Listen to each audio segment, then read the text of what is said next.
de los primeros 5 libros de la Biblia, el quinto, los primeros 5 libros que componen el Pentateuco, los libros de la ley. El Pentateuco, los libros que manifiestan la ley de Dios para su pueblo Israel, el compromiso que Dios pide de Israel hacia él, con él, para él. Vamos a tratar de aprender un poquitito esta mañana con la bendición de Dios, con la dirección de su Espíritu, algo muy interesante. Quiero comenzar este año tratando de motivarnos a aprender un poco más sobre las Escrituras, retarnos a nosotros mismos a buscar temas que nos ayuden a crecer y a comprender mejor quién es Dios, cómo es Dios, dónde está Dios, para qué es Dios, qué quiere Dios de nosotros.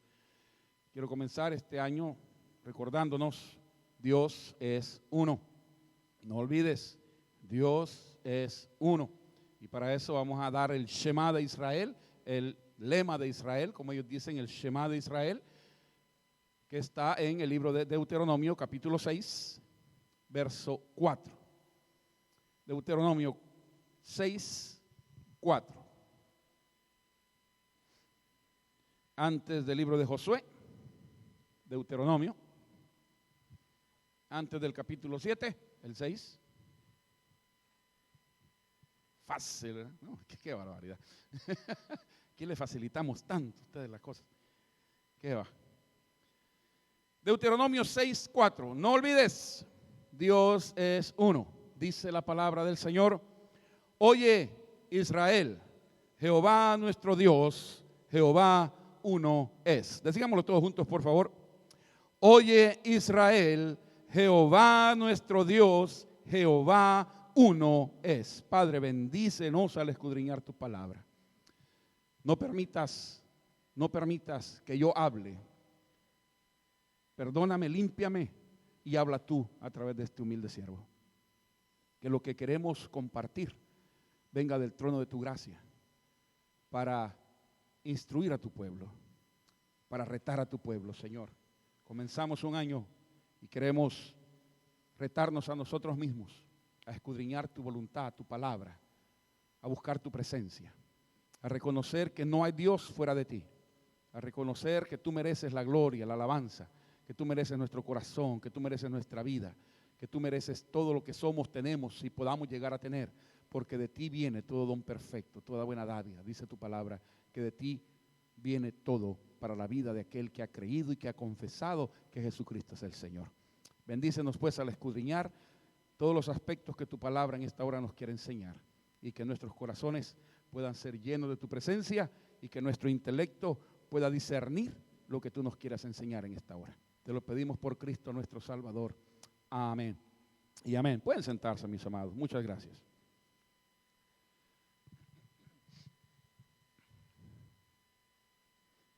El mundo está lleno de religiones. El mundo está lleno de iglesias. Llámesele como se le llame. Algunos le llamamos templo, otros le llaman iglesia, otros le llaman sinagoga, otros le llaman mezquitas, otros les llaman de distintas formas, pero cada uno de esos edificios tiene el propósito de dirigir a aquel pueblo que se congrega, que se reúne bajo ese techo, de alguna forma a un conocimiento del Dios que se predica en aquella iglesia, en aquel templo, en aquella mezquita, en aquella sinagoga o como usted le quiera llamar. No hay ningún otro propósito por el cual el pueblo, llámese como se llame, pueda asistir a aquel lugar que no sea el ser instruido en la fe que profesan tener, de no ser instruido en la palabra que ellos creen que es la palabra inspirada para la vida de cada uno de nosotros, como nosotros que venimos acá y creemos que la Biblia es la palabra inspirada por Dios para nuestro diario vivir. ¿Usted cree eso? Ese es el mapa de la vida que Dios nos ha dado. Son las instrucciones del Creador. Todo lo que nosotros compramos en este país por lo menos debe de traer instrucciones. Cómo armarse, cómo desarmarse, cómo usarlo, qué no hacer, qué sí hacer. Lastimosamente los niños no vienen con instrucciones, ¿verdad usted? Qué bueno fuera, qué bueno fuera. Pero si hay una instrucción. hay un libro de instrucción para nosotros que es la Biblia. La Biblia es quien nos va diciendo cómo debemos de hacer, lo que no debemos de hacer, cómo debemos de vivir, cómo no debemos de vivir, cómo las cosas que tenemos que enseñar a nuestros niños. Todos los primeros 5 libros de la ley, los primeros 5 libros de la Biblia, repiten y repiten y repiten ciertos aspectos que sirven a que aquel pueblo, para quien en ese momento la palabra fue inspirada, fue dirigida, pudieran instruir a su misma vez a aquellos que venían atrás de ellos. Indiscutiblemente que la palabra de Dios es una sola y tiene alcance eterno. En otras palabras, el cielo y la tierra pasará, pero mis palabras no pasarán, dijo el Señor. Todo, y repito, todo lo que está escrito se va a cumplir. No habrá una tilde, una jota que no pase por la profecía, por las promesas que Dios nos ha dejado a cada uno de nosotros dentro de su palabra. Pero manifestamos nuestra fe de distintas maneras. Tenemos por lo menos los que en el mundo oriental, lo que nosotros conocemos como el mundo oriental, como nuestro mundo, el western, como se le llama, cuando hablamos de la fe, hablamos de distintas expresiones. Es una fe, pero expresada de distintas maneras. Le hago un recuento rapidito. Tenemos lo que nosotros somos. Somos cristianos evangélicos, protestantes. Aunque históricamente hablando, los bautistas o los anabaptistas o los montanistas, de donde nosotros descendemos, bíblicamente no, sino históricamente hablando. ¿Me doy a entender, hermanos? Históricamente hablando, de donde viene nuestra fe, de donde vienen nuestros estatutos de fe, donde vienen nuestras confesiones de fe, es a través de los siglos. Nosotros como bautistas existimos antes de Martín Lutero. Martín Lutero es el padre de la reforma, es el padre del protestantismo, porque él protestó. Él no protestó para hacer otra fe, otra religión, otra iglesia. Él protestó para que la iglesia fuera transformada a lo que la Biblia enseñaba y dejaran de hacer lo que al hombre le daba su regalada gana estar haciendo, y que volvieran a la palabra, que volvieran a la escritura. Ese era el deseo de ese monje agustiniano llamado Martín Lutero, el doctor Martín Lutero, que era un doctor en teología y enseñaba. Cuando él se entera, cuando él lee la palabra y se da cuenta de las cosas que estaban haciendo, entonces él protesta y hace toda una tesis sobre lo que la iglesia está haciendo y lo que la Biblia dice que la iglesia debe de hacer. Y un día llegó y las clavó enfrente de la catedral, en las puertas de la catedral, para que todo el mundo las leyera y se diera cuenta de lo que las atrocidades que la iglesia estaba haciendo y lo que la Biblia indicaba que se debía hacer. Pero nosotros no entramos en ese bonche de iglesias llamadas protestantes porque ya existíamos antes. ¿Me doy a entender, mis amados? Estamos antes de Martín Lutero, pero nos unimos, otra vez, históricamente hablando, nos unimos al movimiento protestante para poder ser parte de la iglesia cristiana evangélica. Pero sí somos, los bautistas somos cristianos evangélicos protestantes. Ahora, dentro de los bautistas hay distintas ramificaciones, que no me voy a meter a eso porque nos va todo el día en eso. Pero lo que quiero llegar es que podamos entender las distintas manifestaciones o expresiones de fe que tenemos en el mundo. Está lo que es lo más famoso, que es la Iglesia Católica Apostólica Romana. Dentro de esa Iglesia Católica Apostólica Romana, en el Vaticano II se dividió y salió lo que se conoce como la Iglesia Católica Antigua. La diferencia es que el católico romano acepta la infalibilidad del Papa, acepta que el Papa es el vicario de Cristo, acepta todo lo que es la teología o la doctrina papal. Los católicos antiguos rechazan al Papa, rechazan toda doctrina que venga y que diga que el Papa es infalible o que el Papa es el vicario de Cristo. Ellos rechazan, siguen siendo católicos, pero rechazan la autoridad de Roma, por así decirlo. Cosa que no es nada nuevo. En el historial de la iglesia hubo un tiempo en el que hubieron 2 papas, uno en Roma y otro en París, en Francia. Habían 2 papas en determinado momento de la historia católica. Por eso es que la iglesia siempre ha estado dividida de esa forma. otra de las ramas o expresiones de fe más conocidas dentro de ese mundo católico es el católico ortodoxo, griego ortodoxo, cuya enseñanza también rechaza la infalibilidad del Papa. Acepta ciertas tradiciones romanas, pero también inmiscuye muchas de las tradiciones que tienen ellos como griegos. Usted sabe que todo el Nuevo Testamento fue escrito en el griego koiné o el griego común. Así que ellos conocen muchísimo más de lo que muchos de nosotros pudiéramos interpretar de lo que es en el Nuevo Testamento. Cuando fue traducida la Biblia, pues fue traducida del hebreo al griego. Y del griego entonces se tradujo a todos los demás idiomas, como lo sigue siendo traducido hasta el día de hoy en muchos lenguajes de nuestros pueblos. Cuando estuvimos en Canadá, tuvimos una familia, pastores, ellos dos con su hija, y ellos estaban traduciendo la Biblia en una lengua allá de Bolivia, no recuerdo ahorita, pero ellos estaban traduciendo.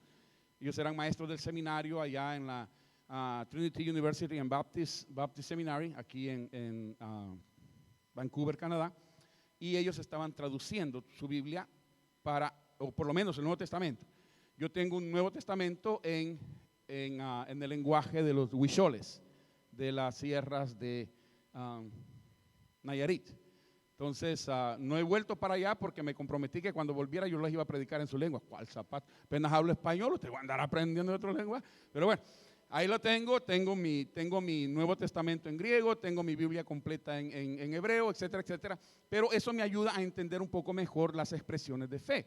Ahora, de todo esto surge de igual forma el protestantismo, ¿no? O las iglesias que rechazamos de alguna manera la tradición romana o rechazamos la enseñanza papal.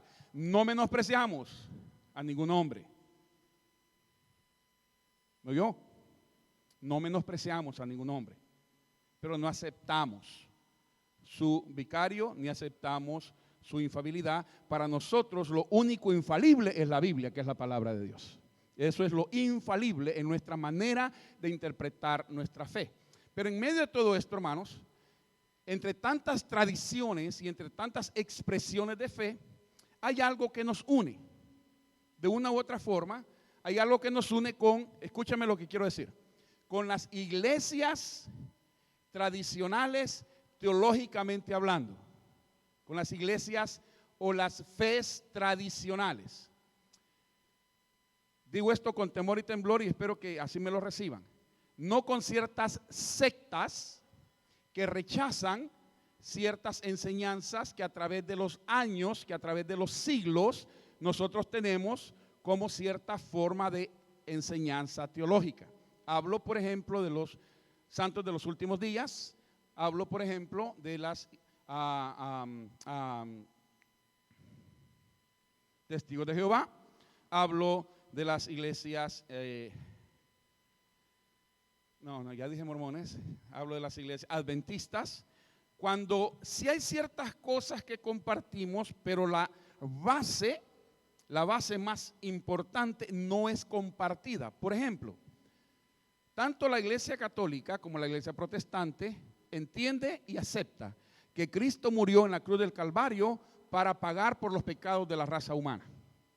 Diferencia, nosotros decimos que Cristo murió en la cruz del Calvario para que todo aquel que en Él crea no se pierda, mas tenga vida eterna. Porque eso es lo que dice la Biblia. ¿Me doy a entender, mis amados? Esas son algunas de las pequeñas, grandes diferencias que nosotros tenemos. Pero en total, cualquier expresión de fe católica o cualquier expresión de fe evangélica tradicional, estamos de acuerdo en que Dios es uno, que se manifiesta en tres distintas personas. Lo que conocemos como la doctrina o la enseñanza o la teología de la Trinidad. Algunos de estos movimientos sectarios dicen que nosotros somos politeístas, o sea que creemos en varios dioses, porque tenemos, dicen ellos, 3 dioses y no uno. No, nosotros somos politeístas, creemos en un solo Dios al igual que Israel. Creemos que Jehová, nuestro Dios, Jehová, uno es. Pero ese Dios le ha placido manifestarse a nosotros en 3 distintas personas, no fuerzas, no espíritus, sino tres distintas personas. Cuando se dice persona, quiere decir que cada uno tiene su propia personalidad, valga la redundancia, que cada uno piensa por sí mismo y que cada uno es. Señor, le dice Moisés, cuando el pueblo me pregunte quién me envía, ¿qué le digo? Yo soy el que soy.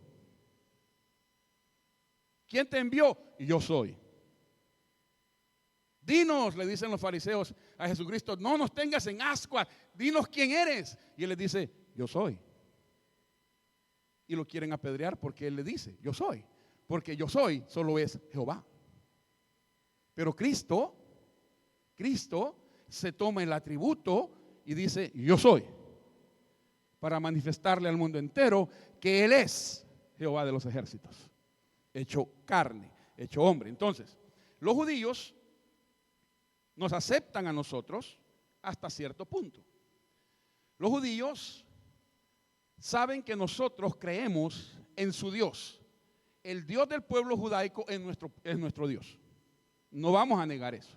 La fe de la iglesia cristiana tradicional viene a través de la fe del pueblo judío ortodoxo o tradicional. El Dios de ellos, el Dios que los sacó de Egipto, el Dios que abrió el mar rojo, el Dios que le dio el maná, el Dios que derribó los muros, el Dios que lo dirigió por el desierto, el Dios que le dio su reino, el Dios que le dio su tierra. Ese Dios es mi Dios y es tu Dios. No hay diferencia en eso.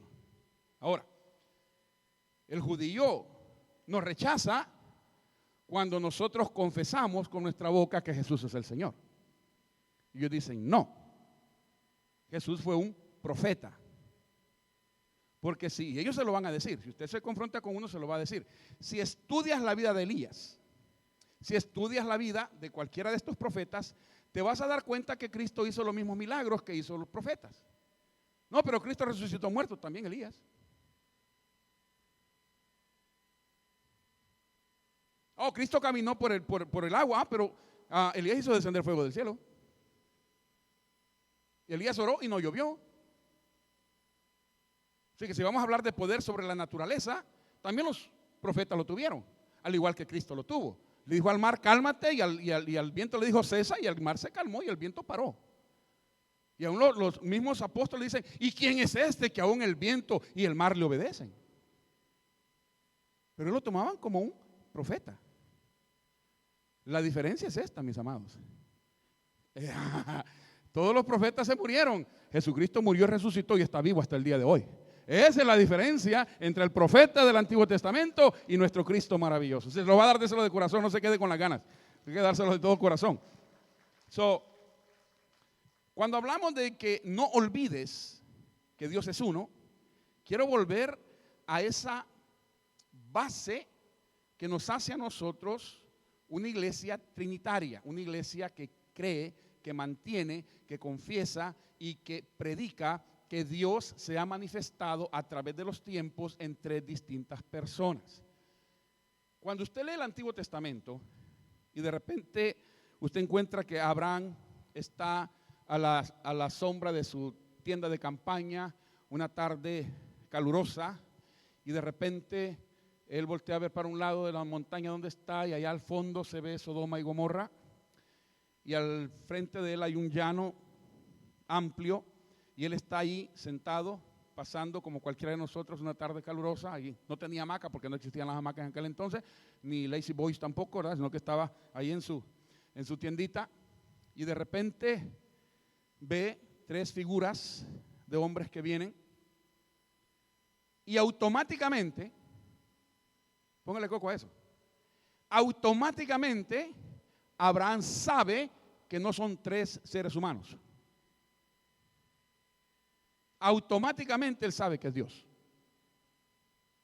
Por eso se levanta inmediatamente de su tienda, llega adelante, no espera que aquellas figuras lleguen hasta donde él está, sino que él corre a su encuentro y cuando llega a su encuentro se tira, se postra a sus pies para adorarlos. Ningún judío adora a ningún hombre. No dobla su rodilla, mucho menos el padre del judaísmo, el padre de la fe. Porque si alguien sabía lo que es adorar un ídolo, eso es Abraham. ¿De dónde lo sacó Dios? De Ur de los Caldeos. La base, la cuna de la adoración politeísta que existía en aquel entonces. Pero Dios, en su gracia y en su amor, transforma de tal forma el corazón de Abraham, que Abraham llega a comprender que hay un solo Dios. Pero él reconoce que aquellas tres figuras es Dios y se postra delante de ellos. Usted va a encontrar que Moisés, en determinado momento, Dios lo llama. Y si usted lee bien el pasaje, va a encontrar que dice, Dios llamó a Moisés. Y cuando Moisés se presenta delante de la zarza que está ardiendo en fuego, pero no se quema, llega delante de él y la Biblia dice, y el ángel de Jehová le dijo. Un momentito, ¿cómo está esto? Primero dice, Dios lo llama y de repente dice, el ángel de Jehová le dijo. ¿Quién está hablando? Dios. Manifestado en dos personas, Dios Padre y Dios Hijo. Y le habla a Moisés y le dice, yo soy. ¿Quién le dice yo soy? El ángel de Jehová. ¿Por qué el ángel de Jehová se toma el atributo de decir yo soy, si solo le pertenece al Padre? Porque el Hijo y el Padre una sola cosa son. Y habla con Moisés y le dice a Moisés lo que es y lo que quiere. No me va a alcanzar el tiempo para terminar. En todas estas cosas, para avanzar, eso se le llama teofanías, manifestaciones visibles de Dios en el Antiguo Testamento. Cuando usted lea que Dios se le apareció, que Dios se hizo presente, esa es una teofanía. Dios manifestado en forma visible a los hombres. Ahora, en Mateo 3, capítulo 3, versos 16 y 17, usted lo busca después, por favor, por el tiempo, encontramos el bautismo de Jesucristo. Cristo no necesitaba ser bautizado porque Él es y será el Cordero de Dios que quita el pecado del mundo. El Cordero que se sacrificaba a Dios tiene que ser perfecto. Por eso ningún profeta podía morir por nosotros, porque todo ser humano es imperfecto. De acuerdo a algunos teólogos, no me alcanza el tiempo, el pecado se transmite de padre a hijo. El pecado viene en la sangre. Ojo, cuando usted engendra un hijo, le pasa su personalidad, le da su apellido, le pasa ciertos genes, por eso dicen, a ver a quién se parece. No vaya a salir que se parece al vecino, porque es otra historia, está fea la cosa. Dice, vamos a ver porque vienen ciertos genes en aquella criatura para parecerse, porque usted le está dando, no se me estoy dando a entender, hermanos, le está dando cierta forma a la criatura. Y va en la sangre. El pecado se transmite en la sangre. Por eso, Cristo tuvo madre terrenal, la Virgen María, pero no tuvo padre terrenal. Porque José nunca tuvo intimidad con María hasta después que Jesucristo nació. Es lo que dice la palabra. ¿Por qué no podía tener padre terrenal? Porque el pecado se transmite por la sangre. La sangre de Cristo era limpia, pura. ¿Quién lo engendró? El Espíritu Santo.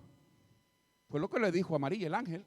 El Espíritu Santo vendrá sobre ti, por lo tanto lo que vas a llevar en tu vientre es engendrado por el Espíritu Santo. La sangre de Cristo es perfecta. La única sangre que nos puede limpiar de todo pecado es la sangre que no tiene pecado.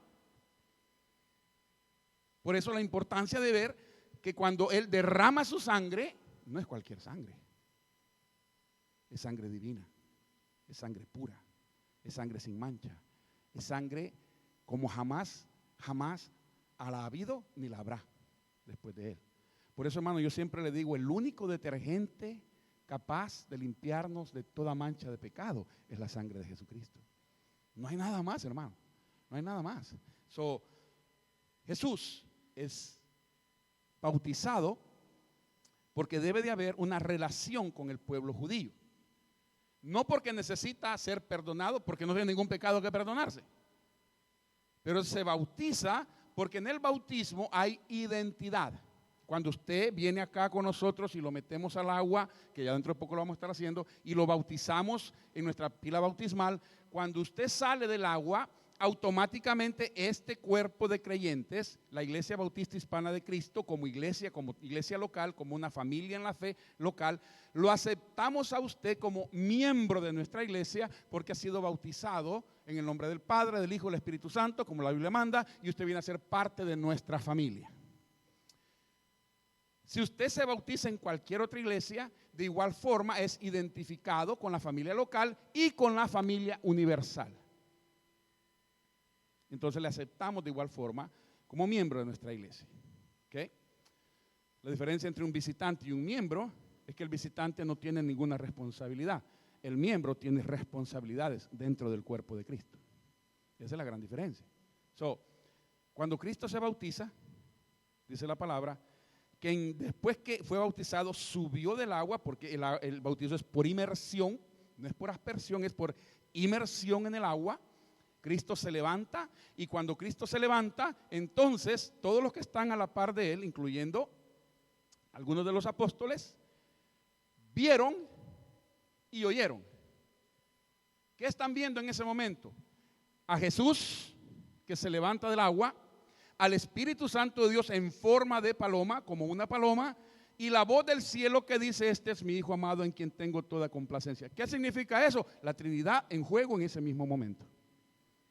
Dios Padre habla, Dios Espíritu unge, y Jesucristo como Hijo recibe la unción para hacer de ahí en adelante el ministerio que tenía que hacer, el llamado por el cual había venido a la tierra.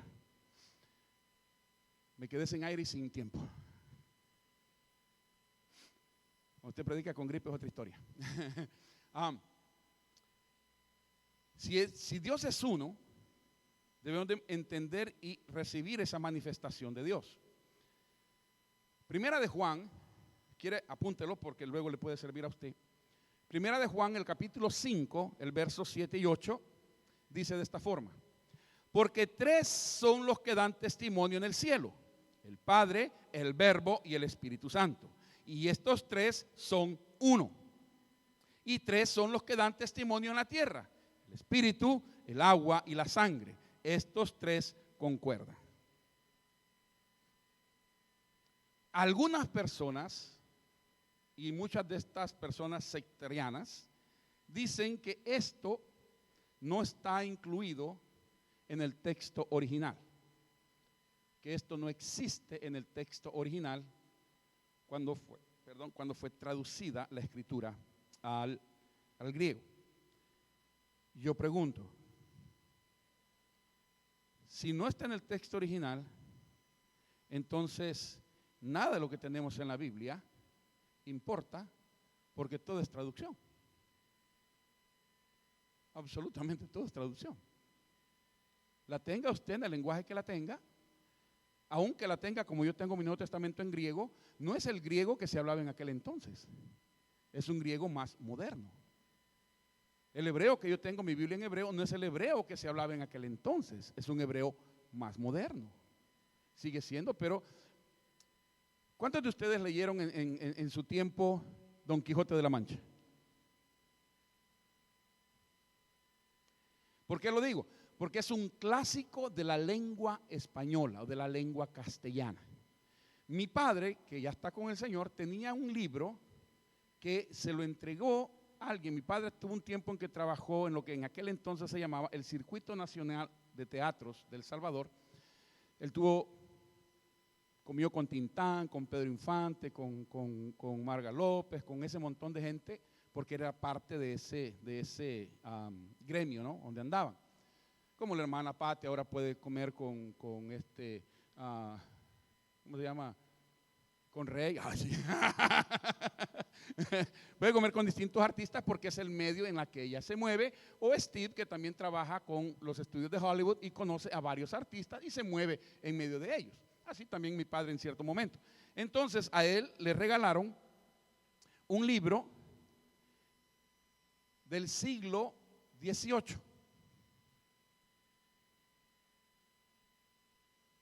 y venía ciertos escritos de Don Quijote de la Mancha con un español que yo jamás en la vida lo entendí, en castellano, pero castellano puro, no se le entiende ni papa, ni papa.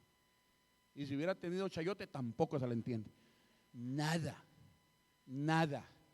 Entonces, a lo que quiero llegar es, toda traducción pierde cierta fuerza en la traducción. Pero pregunto para ir terminando, si la traducción mata el espíritu, ¿cómo es posible que hasta el día de hoy aún seguimos proclamando y anunciando que Jesucristo es el Señor? ¿Cómo es que todavía hay almas que se entregan a Jesucristo y son cambiadas por el poder de su Espíritu Santo cuando han creído a su palabra? Si en la traducción se pierde el espíritu, ¿cómo es posible que yo he podido ser perdonado, transformado, llamado y enviado a predicar la palabra si se pierde la traducción, si se pierde el poder? Mentira del diablo. Cuando hay una traducción, sí se pierden ciertas cosas, pero la esencia de la palabra sigue teniendo el Espíritu Santo de Dios. Y esa es la esencia de la palabra. Por lo tanto, Dios es uno, que se manifiesta en tres personas. Tengo mucho más, pero el tiempo se me ha ido. Creo que lo vamos a continuar el otro domingo. Para que podamos ver que en la sociedad en la que nos movemos, podemos tener tantos dioses sin darnos cuenta. Por eso es necesario volver al Shema de Israel. Oye Israel, Jehová nuestro Dios, Jehová uno es. Pastor, ¿y a mí qué me importa que sea uno solo? ¿De qué me sirve saber todo esto? Te lo voy a decir por qué. Si reconoces que Dios es Dios, y que se ha manifestado en la persona de Jesucristo, y que Cristo vino a la tierra y nació en el pesebre como lo hemos estado celebrando, y que Cristo creció, y que Cristo predicó, y que Cristo murió en la cruz del Calvario, y si crees que Cristo fue resucitado entre los muertos y que ascendió a los cielos, entonces entiendes que Dios es uno, que se manifiesta en Jesucristo, y Jesucristo a través de su sacrificio en la cruz del Calvario puede perdonar todos tus pecados. No hay nadie más que lo pueda hacer. Solamente el nombre de Jesús tiene poder para limpiarnos de toda maldad. Incline su rostro, por favor, un momentito nada más. Padre, agradecidos estamos contigo, porque todo viene de ti. En esta mañana hemos querido recordarnos a nosotros mismos la importancia de no olvidar que tú eres un Dios maravilloso, poderoso, único, pero que te ha placido manifestarte a tus criaturas en tres distintas personas. Gracias porque tú nos afirmas que Jesús es tu Hijo, pero que es tu esencia. Que tú nos afirmas que tu Espíritu Santo viene del mismo trono donde tú estás sentado para bendecir nuestras vidas, para restaurar nuestras vidas. Y Señor, que en esta hora, si alguien hay en medio de nosotros que aún necesita reconocer a Jesús como Señor y Salvador, permítenos en el nombre precioso de Jesús conducirlo hasta la cruz del Calvario, de tal forma que tu sangre le limpie y que la fe puesta en ti lo lleve hasta sus mansiones celestiales. Mientras la iglesia ora en este momento, queremos invitarle a usted que pueda estar en medio de nosotros y quizás nunca has confesado a Jesús como Señor y Salvador. Si nunca le has abierto tu corazón a Jesucristo y le has recibido como tu Dios, como tu Salvador, como tu Redentor, hoy es un buen día para comenzar un año, una nueva relación con tu Creador, una nueva relación, ya no solo como tu Dios, como tu Creador, sino como tu Salvador, como tu Redentor. Si nunca le has dado tu corazón a Jesús, ahí donde estás sentado, sentada, dile: Jesús, ahora entiendo y reconozco que tú viniste a la tierra para que yo pueda llegar hasta el cielo. Gracias porque tu sangre me limpia de todo pecado y mi fe puesta en ti me garantiza la vida eterna. Gracias, Jesús, por haber venido a morir por mí a la cruz del Calvario. Gracias, Padre, porque enviaste a tu Hijo en mi lugar. ¿Dijo usted esa frase conmigo? Si dijo usted esa frase conmigo, ¿por qué no levantas tu mano para darle gracias a Dios? Dios te bendiga. Gracias a Dios. ¿Habrá alguien más con nosotros? ¿Habrá una persona más que nunca lo ha hecho y quisieras hacerlo ahora? Decirle: Jesús, ven a mi corazón. Quiero comenzar este año contigo. Quiero comenzar este año tomado de tu mano. Quiero comenzar este año bajo tu sombra, como dice tu palabra. Levanta tu mano si has venido sin Cristo. Levanta tu mano y permítenos orar contigo y por ti. Permítenos dirigirte hasta la cruz del Calvario. Señor, gracias porque tú eres bueno. Tu palabra nunca regresa vacía. Ahora tu Hijo levanta su mano públicamente, haciendo un acto público de fe que te recibe en su corazón como su Salvador. Señor, que este acto de oración confirme en su vida tu amor por Él, que tú moriste para que Él hoy tenga vida y vida en abundancia. Gracias una vez más, porque hasta aquí ha sido bueno con Él y con nosotros. Gracias, Padre, en Cristo nuestro Señor. Amén.